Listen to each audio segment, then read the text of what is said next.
Build creative confidence. Beat the inspiration addiction. Join the Writer's Gym.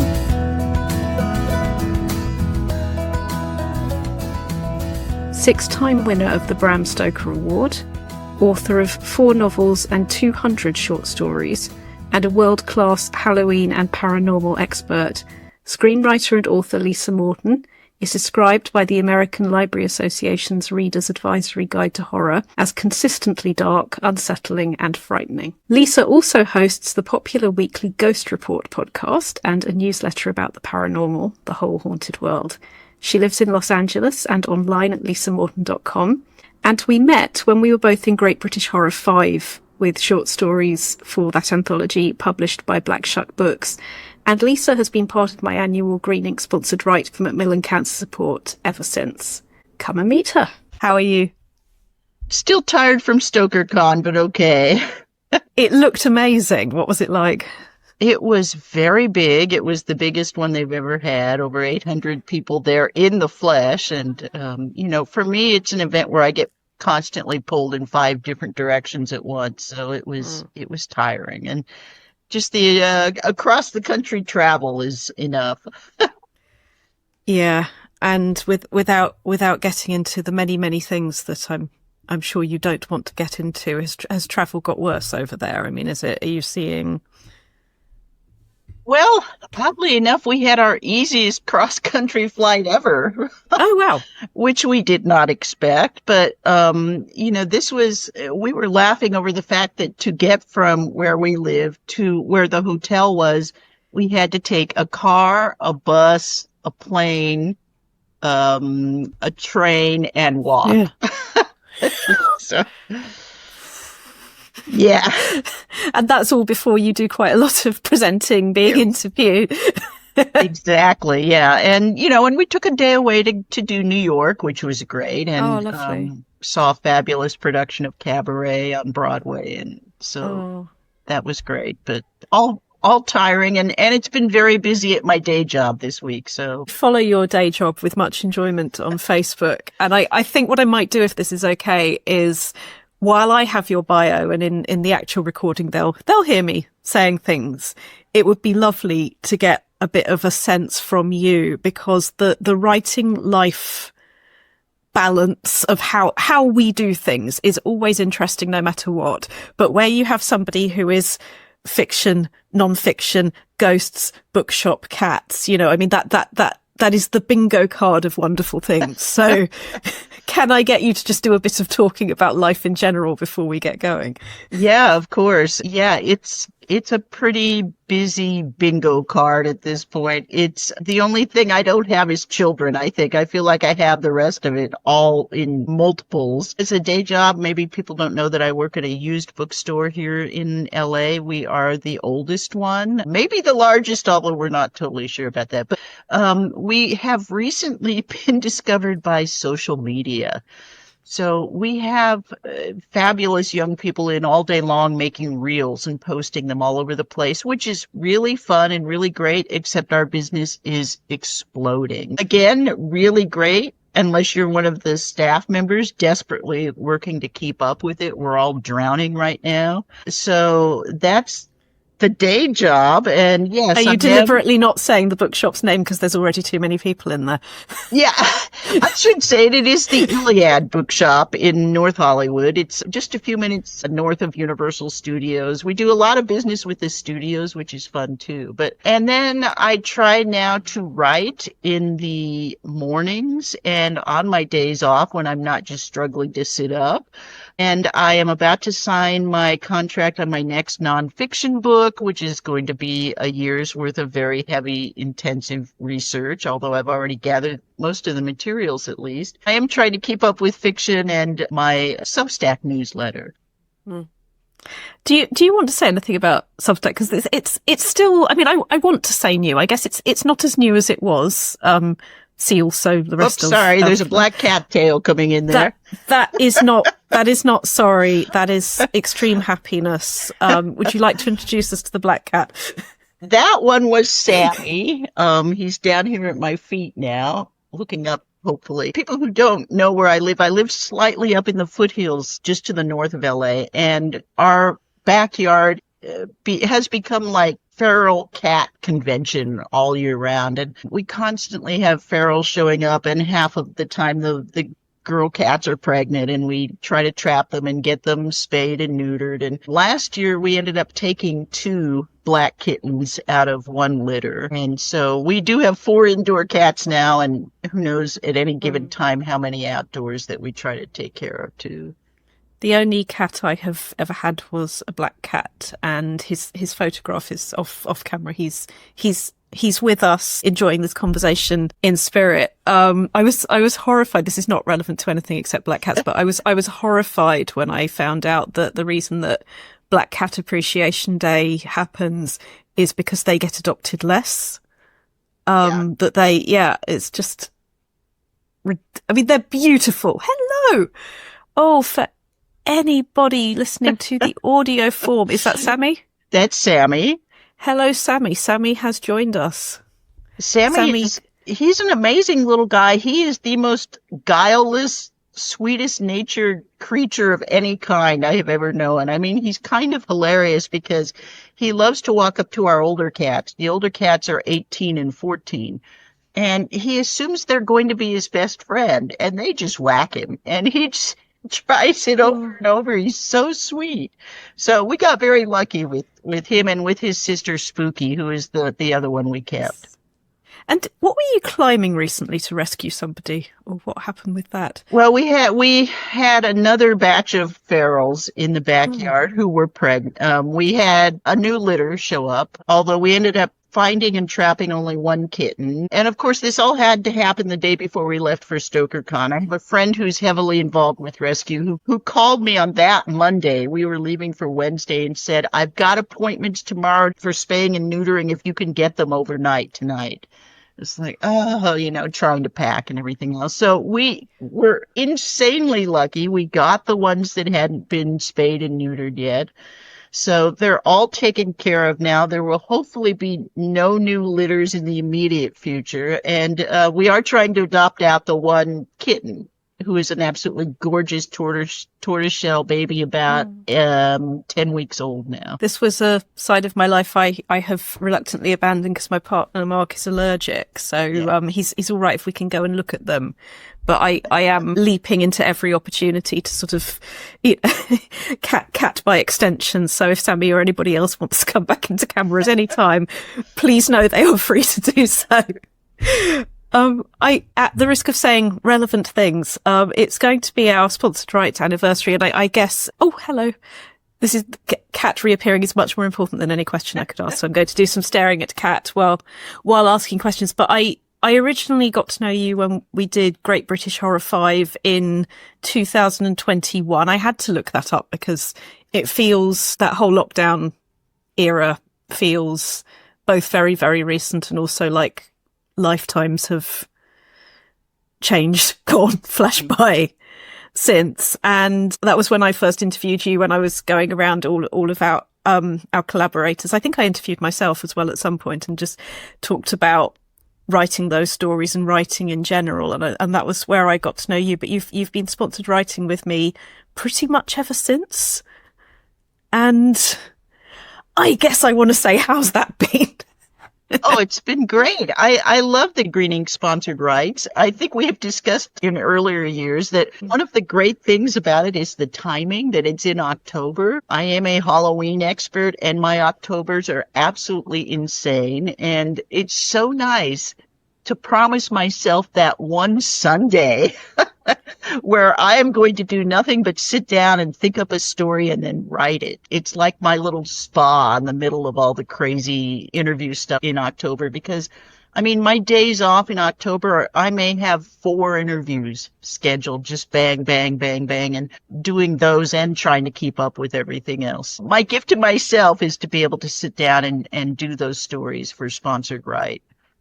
It's interesting hearing you say that, because when I when I invented this, it was very much for that reason. I had worked out, A, I want to do something for Macmillan Cancer Support. B, I want it to be something that I believe deserves to be in the world. You know, I want to invent something that is important to have. And for me, as a relatively or almost completely beginner writer at that moment, it was such a gift because the having to was enormously helpful, that it's not about how pleased do I feel about it. It's not about anything other than what I now know every first draft needs to be about, which is exist, please. And then we will come back and we will edit you and we will bring you forward and you will become yourself gradually. But I suppose I was instinctively thinking thoughts like that. And I'd be interested to know whether that is something that still means something with all the experience and with all the awards that you have. Does that still help? I guess the fact that you enjoy it is probably a clue, but would you, for example, make other days like that throughout the year where you go, this is just going to be playtime, this is going to be my story day? I would like to.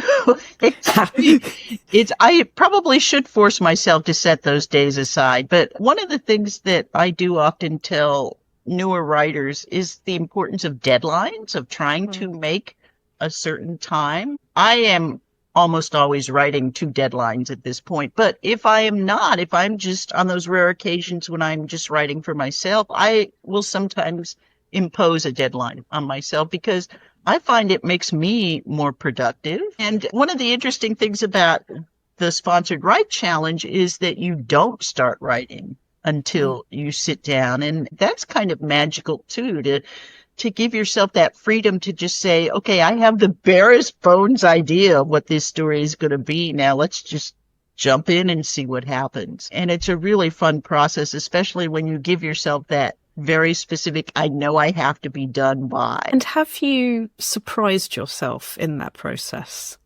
I have. I think every year I look at the finished story and I say, that's actually not bad.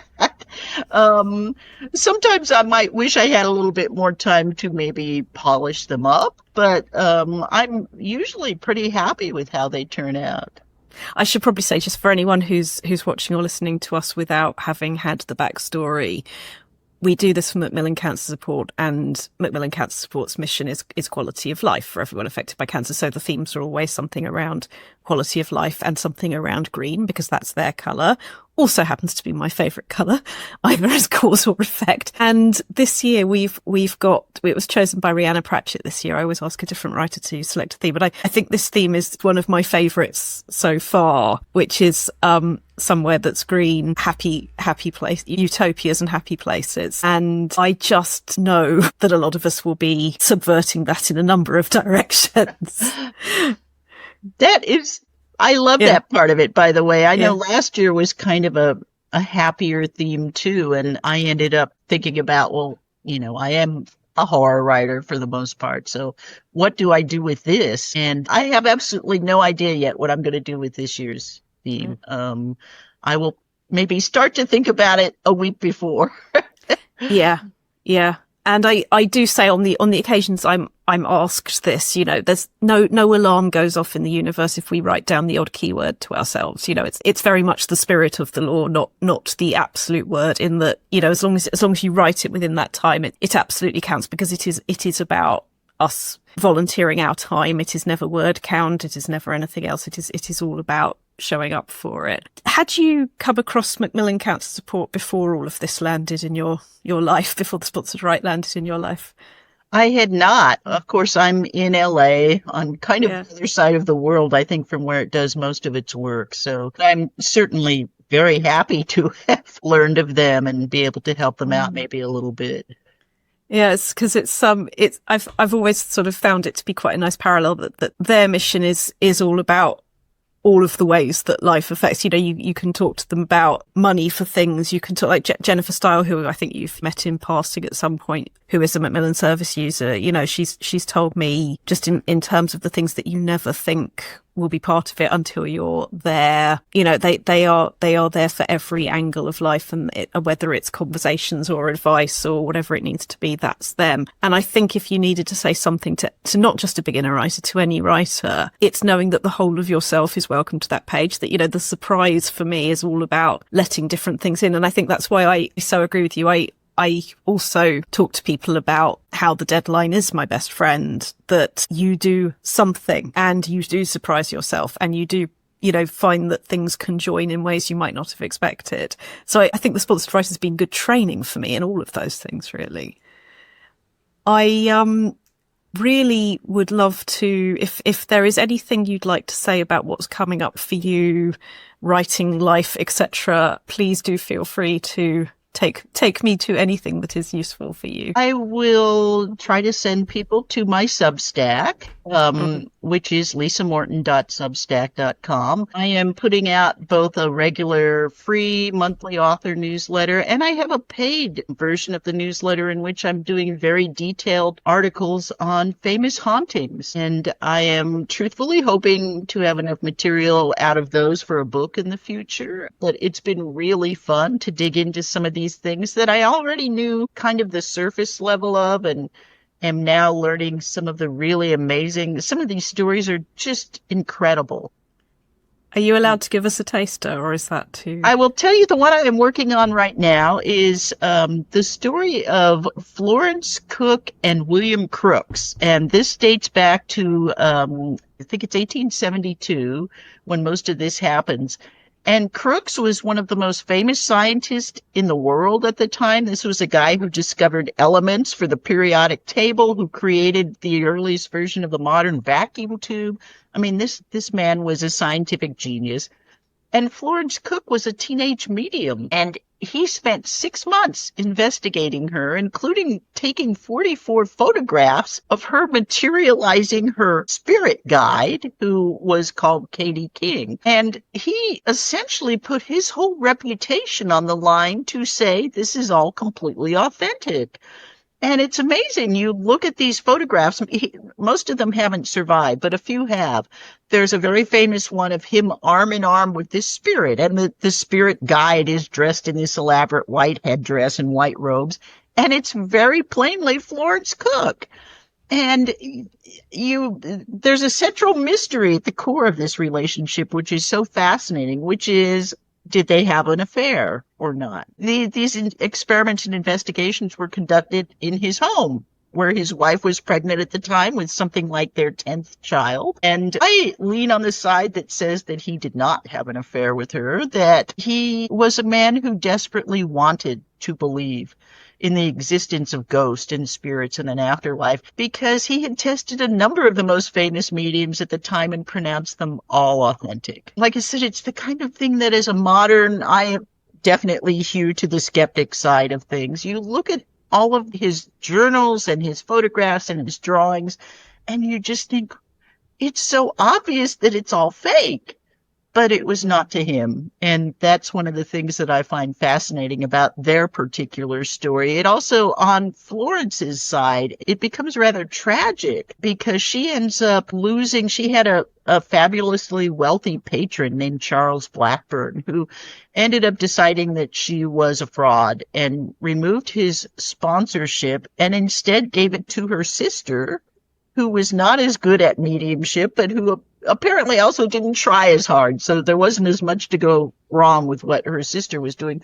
Florence ends up essentially dying in poverty, fairly young. She was in her 40s. And so, yeah, it's a really, just both sides of that equation are so interesting. And so those are the kind of things that I'm exploring in depth with the paid Substack. It's so interesting to hear all of those different angles of how those people approach each other, and I'm going to go into Mulder land now because I can't get through this without saying the sentence that I'm sure everybody else is thinking too, the I want to believe, and how you can hide in a belief that's so strong it almost takes away your free will.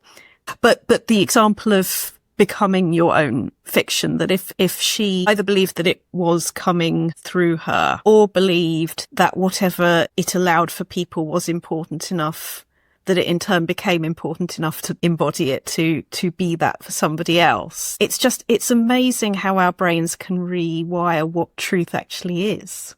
And I think there's even a third option to what you just listed, which is that in the case of somebody like Florence Cook, and I suspect many of the mediums from the 19th century, they knew they were committing fraud. There was, I don't think, any doubt in their minds that they possessed no real ability and that they were absolutely committing fraud, but they were also doing this sometimes to help people.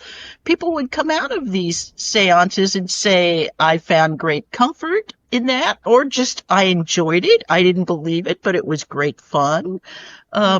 So that's the other angle that can sometimes be a little bit troubling, especially for me. I mean, I understand, for example, Houdini wanting to debunk them and debunk them spectacularly and really painfully. But there's also a side that says, you know, how much harm really is there in this if people are finding something out of it? It's so interesting hearing that, because I have a friend who performs tarot readings, and I have a lot of friends who have enjoyed that. It's not something I've ever explored, not since being in a youth club, and we did a program on it at one point. So I'm by no means informed enough to have an opinion on this, but she performs them, and something that I have noticed is about when she's describing what it is people enjoy is it's a system for thinking about things, in the same way that fiction for me, the what ifs for me, it's all about scratching an itch and understanding other people more, other versions of things. And yes, the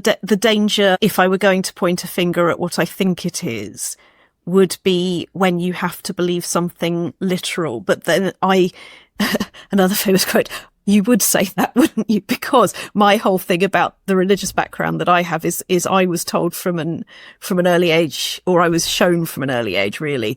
It's not about these stories. It's not about whether or not these stories literally happened. That's not the point. If they did, all well and good. But if they didn't, also all well and good, because what it's actually about is how do I take what they're saying about people and things and explore it in my life. And that's the point. And it does seem to be that when people get hung up on literal truth, they stand in their own way, or they have to fight about it harder. Whereas if you allow the story to mean something to you, I feel like you get a lot more out of it.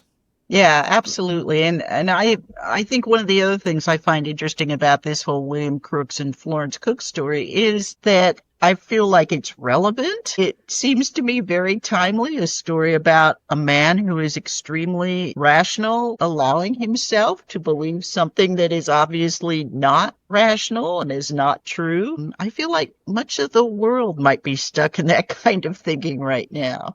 Exactly. Yeah. So it is very, very timely, isn't it? Yeah. And do you have a sort of title release date?